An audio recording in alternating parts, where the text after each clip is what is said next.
मनुष्य देही चैनी आयुष्ये, विषयी सायास करीती कैसे, अमृत येऊनी घे जैसे, ताने सावकाशे मृगजळ, गंधर्व नगरीची ठाणी, घेतली देऊनी चिंतामणी, तैसी लटिकिया लागी आटणी, विषय साधने नरदेहा, तोडुनी कल्पतरूंचे उद्यान, सायासी ते वाहुनी रान, तेथे साक्षपे पेरिले जाण, आणुनी आपण विजया जैसे, तैसे नरदेहा येऊनी नरा, करीती आयुष्याचा मातेरा, पूर्ण व्यवसावो विष्णोदरा, उपहास निद्रा का निंदा, नित्य प्रपंचाची कटकट, सदा विषयांची खटपट, कदा आराइल्या चोखट, स्वेच्छा सारीपाट खेळणे, नाना विनोद टवाळी, नित्य विषयांची वाचाळी, त्यासी जपता रामनामावळी, पडे दांतफळी असंभाव्य, घरा आली कामधेनू, दवडीती न पोसवे म्हणून, देवी श्रीरामनाम नुच्चारून, नाडला नरू नरदेही, करिता नरदेही अलंकार, तव तो देहची क्षणभंगुर, देही देववंता भाग्यथोर, जयी भगवतपर भेटती, ज्यासी भगवत भक्तीची अतिगोडी, त्यावरी भगवंताची आवडी, त्यास भेटी होय रोकडी, जयी पुण्याचा कोंडी तिष्ठती,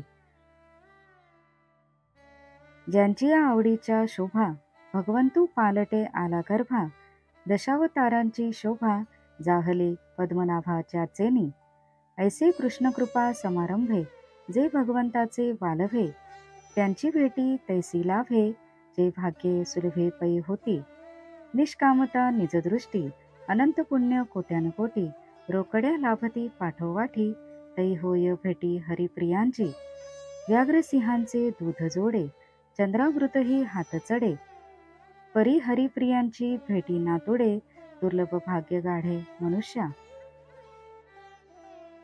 अर्थात मनुष्य जन्मात कामनाबद्ध लोक सारे आयुष्य भोग विषयांच्याच प्राप्तीसाठी घालवतात. हे सर्व श्रुत व अनुभवाचेच आहे. व ते कसे असते? आपल्याला तहान लागली तर एखाद्याने अमृत टाकून मृगजळ पिण्यासाठी धावावे तसे.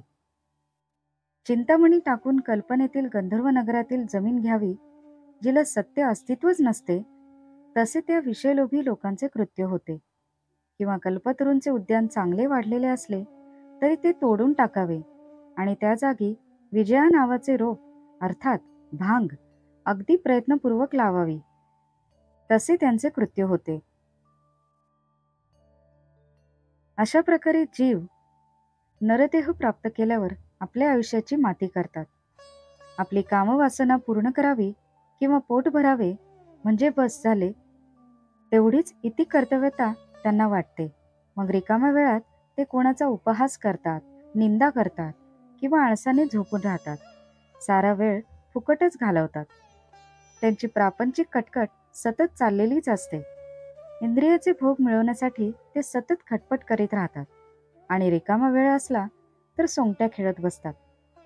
ते विनोद, टवाळी, विषयांची वायफळ बडबड सतत करतात. पण राम नामाचा जप करायला सांगितला तर त्यांची दातखिळी बसते.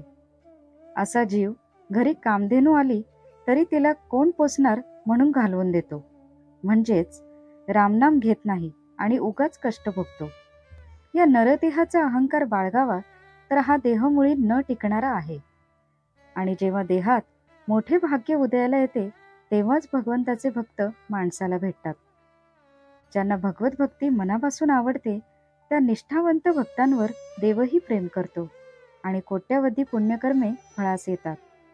तेव्हाच भगवंताची प्रत्यक्ष भेट होते. या भक्तांच्या प्रेमाखातरच त्यांच्या भक्तीला भुलून भगवंताने वारंवार गर्भवास सोसले. त्या पद्मनाभ विष्णूला दशावतारांचे वैभव प्राप्त झाले. कृष्णाच्या कृपेला योग्य आणि त्याला अत्यंत प्रिय अशा भक्तांची भेट त्याच वेळी होते ज्यावेळी माणसाचे परमभाग्य उदयास येते. प्रथम इतर सर्व गोष्टींबद्दल माणूस निष्काम झाला पाहिजे. मनाची सगळी वृत्ती पाहण्याची दृष्टीच आत वळलेली पाहिजे आणि कोट्यावधी पुण्ये सतत घडली असली पाहिजेत. तेव्हाच माणसाला हरिभक्तांची भेट होते. एक वेळ वाघीण किंवा सिंहीण ह्यांचे दूध काढता येईल किंवा चांदण्यातील अमृतत्व हातात घेता येईल. पण खऱ्या भाग्योदयाशिवाय हरिभक्तांची भेट होणारच नाही. अत आत्यन्तिकं क्षेमं पृच्छामो भवतो नघा संसारेऽस्मिन् क्षणार्धोऽपि सत्संग शेवधीर्नूनाम. अर्थात, अहो निष्पाप अशा भगवान भक्त हो, आम्ही तुम्हाला सर्वात श्रेष्ठ मोक्षाचे साधन विचारतो. कारण असे म्हटले जाते की क्षणार्थ जरी सत्संग मिळाला तरी मनुष्याला परम संतोष होतो. संतोषाची परमावधीच होते. व्याघ्रसिंह दुधासाठी अतिसबळता जोडे पुष्टी, परिजन्म मरणांची तुटी दुधासाठी कदा नव्हे. म्हणती चंद्रामृत जो आरोगी, तो होय नित्य निरोगी. मुख्य चंद्रची क्षयरोगी, त्याचे अमृत निरोगी करी केवी. व्याघ्रसिंह दुग्धशक्ती, प्राणी जै अजरामर होती, तै तेणे दुग्धे ज्यांची उत्पत्ती, ते का मरती व्याघ्रसिंह. जय हरिभक्तांची भेटी घडे, तैन बाधी संसार साकडे. जन्म मरण समूळ उडे, त्यांची भेटी आतुडे अति भागे. आजी मी भाग्ये सभाग्य पूर्ण, लाधुलो तुमचे दर्शन. तरी आत्यंतिक क्षेम कोण, ते कृपा करून मज सांगा. म्हणो तुम्ही निष्पाप निर्मळ, तव तुमचेनी दर्शने तत्काळ. नासती सकळ कलिमळ, ऐसे निज निर्मळ तुम्ही सर्व. स्नान केलिया गंगा, पवित्र करी सकळ जगा. ते गंगा ही निज पाप भंगा, तुमचे चरण संगा वांछित. तुमची दर्शन संगचित गंगा, अत्यंत दाटुगी माझी जगा. दर्शन मात्रेने भवभंगा, जन्म मरण पैका मग कैचे. तेथे कायसा गंगेचा पडी पाडू, नाही तीर्थ महिमेसी पवाडू. तीर्था भवदोष अवघडू, त्यांचा करे निवाडू दृष्टी संगे. ऐशी पवित्रता प्रबळ, दृष्टी उत्संगी वाढवा सकळ. आजी झालो मी अतिनिर्मळ, तुम्ही दीनदयाळ मीनलेती.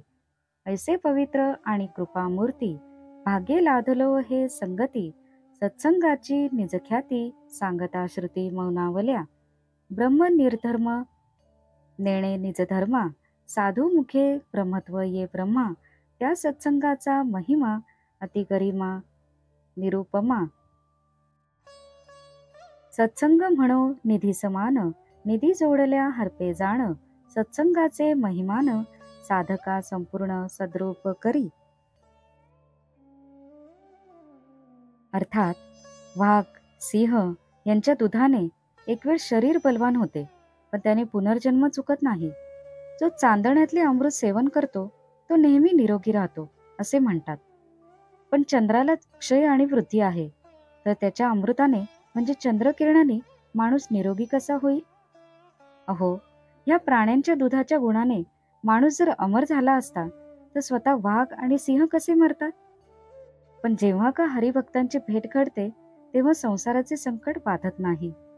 जन्म आणि मरण हे समूळ उघडले जाते.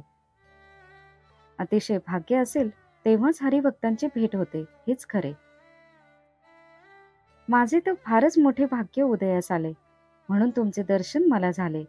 तरी आत्यंतिक कल्याण कशात आहे ते कृपा करून मला सांगा. मी म्हणतो की तुम्ही निष्पाप व निर्मल आहात, तेव्हा तुमच्या दर्शनाने सर्व कलिमल तत्काळ नष्ट होतो. तुम्ही सर्वजण असे स्वभावताच निर्मळ आहात. गंगेत स्नान केल्याने गंगा सर्वांना पवित्र करते. तीच गंगा तिला आलेले मालिन्य दूर व्हावे म्हणून तुमच्या चरणांचा संग इच्छिते. तुमचे दर्शन व संग हीच चैतन्यरूप गंगा या जगात अत्यंत समर्थ आहे. तिच्या दर्शनाने संसार नष्ट होतो. मग जन्म मरण कुठले. या गंगेपुढे लौकिक गंगेचा काय पाड. तीर्थाच्या महत्वाचे पोवाडे कसले. तीर्थांना संसार बंधन दूर करणे अवघडच जाते. पण तुमच्या दर्शनाने क्षणातच त्याचा नाश होतो. अशी प्रबल पवित्रता तुमच्या दृष्टीतच वर्धमान आहे. तुम्ही दीनदयाळ भेटलात, त्यामुळे मी अतिशय पावन झालो आहे. अशा पवित्र व कृपामूर्ती असलेल्या तुमची संगती मला भाग्यानेच लाभत आहे. खरोखर सत्संगाचे महत्त्व वर्णन करणे वेदश्रुतींनाही शक्य झाले नाही. ब्रह्म स्वतः कोणताही धर्म नसलेले आहे. ते स्वतःच्या ब्रह्मत्वाला जाणत नाही. साधू वर्णन करतात, तेव्हाच ब्रह्म म्हणजे काय ते कळते. अशा या साधूच्या संगतीचा महिमा अवर्णनीय आहे. सत्संग म्हणजे एक निधीच आहे असे म्हणावे तर संचित केलेले धन चोरीला जाते किंवा कमी होत जाते. ह्या उलट सत्संगाने साधक ब्रह्मस्वरूप होतो.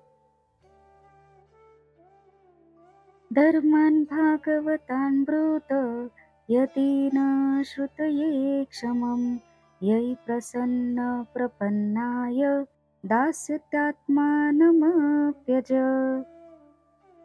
अर्थात जर भागवत धर्माचे श्रवण करण्यास आम्ही योग्य अधिकारी आहोत असे तुम्हाला वाटत असेल तर कृपा करून ज्या धर्माच्या आचरणाने भगवंत स्वतःचे स्वरूपच भक्ताला प्रदान करतो तो भागवत धर्म आम्हाला सांगा. निधी सापडलिया सांग अत्यंत वाढे विषय भोग तैसा नव्हे जी सत्संग निर्विषये चांग सुखदाता इंद्रिया वीण स्वानंदो विषया वीण परमानंदो ऐसा करीतो निजबोधू अगाध साधू निज महिमा निमिषार्थ होता सत्संग तेणे संगे होय भवभंग.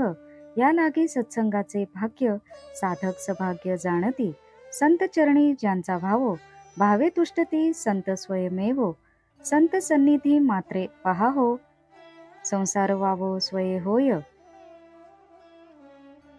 नाना विकार विषयविधी संसार स्वबळत्वे बाधी त्या संसाराची अवधी जाण त्रिशुद्धी सत्संग दीपाचीये संगप्राप्ती निशेष कापुरत्वाची शांती तेवी जाहलिया सत्संगती संसार निवृत्ती क्षणार्धे ते तुमची सत्संगती भागे पावलो अवचिती आत्यंतिक क्षेम कैशारिती प्राणी पावती ते सांगा. आत्यंतिक क्षेमाचे वर्म जरी म्हणाल भागवत धर्म त्या धर्माचा अनुक्रम सांग सुगम सांगाजी. परिसावया भागवत धर्मी श्रवणाधिकारी असो जरी आम्ही तरी कृपा करुनी तुम्ही सांगावे स्वामी सकळ धर्म. नवल या धर्माची ख्याती सप्रेम आदरिता प्रीती तेणे तुष्टोनिया श्रीपती दे सेवका हाती आपणिया. अजन्मा या नामाची ख्याती वेदशास्त्री मिरवी श्रीपती तो भागवत धर्माची या प्रीती सोशी जन्मपंक्ती भक्तांची या. एवं भागवत धर्मी जाण जो कोणी अनन्य शरण त्यासी तुष्टोनिया नारायण निजात्मता पूर्ण स्वये देतू.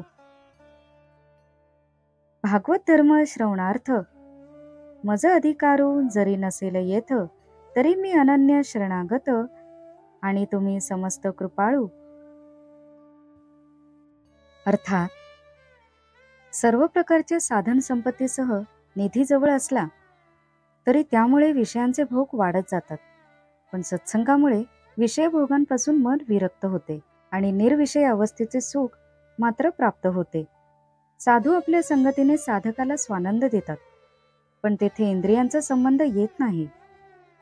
तसेच त्यांनी दिलेला जो परमानंद असतो त्यात विषयांचा संबंध येत नाही. असा साधुबोध विलक्षण आहे. अर्धा क्षण जरी सत्संग घडला तरी मन निवृत्त होते, पण या सत्संगाचे महत्त्व जाणणारे साधक दुर्मिळ असतात. ज्यांची भक्ती संत चरणांवर असते त्यांच्यावर साधू आपण होऊनच प्रसन्न असतात. त्यांच्या संगतीमुळे संसार कसा मिथ्या आहे त्याचे ज्ञान होते. सर्व अनर्थांचा जो कारण असतो त्या संसाराची आसक्ती सत्संगानेच नष्ट होते. म्हणून सत्संगतीने संसारच शेवटास जातो असे म्हटले जाते. कापुराला दिव्याच्या ज्योतीचा संग लावला की तो जळून नष्ट होतो, तसाच संतांच्या संगतीने संसार निवृत्त होतो. आज मोठ्या भाग्यानेच अशी तुमची सत्संगती मला लाभली आहे. तेव्हा संतांना जो प्रश्न विचारणे योग्य तोच प्रश्न मी तुम्हाला विचारतो. प्राण्यांना आत्यंतिक क्षेम कोणत्या उपायाने वा साधनाने प्राप्त होईल ते मला सांगावे. भागवत धर्म हेच आत्यंतिक सुखाचे, कल्याणाचे रहस्य आहे असे जर तुमचे मत असेल तर त्याच धर्माचा पूर्णपणे विचार सांगावा. भागवत धर्माचे आचरण कसे करावे ते सांगावे.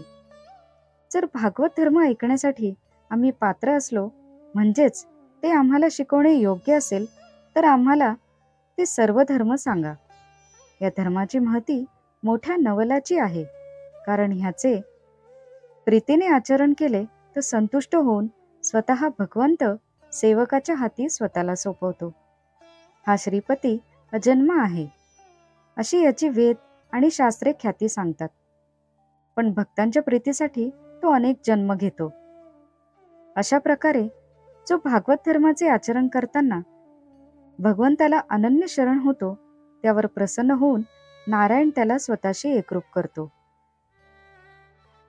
आणि जरी भागवत धर्म ऐकण्याची माझी पात्रता नसेल, तरीही मी तुम्हाला शरण आहे आणि तुम्ही सर्वजण कृपाळू आहात.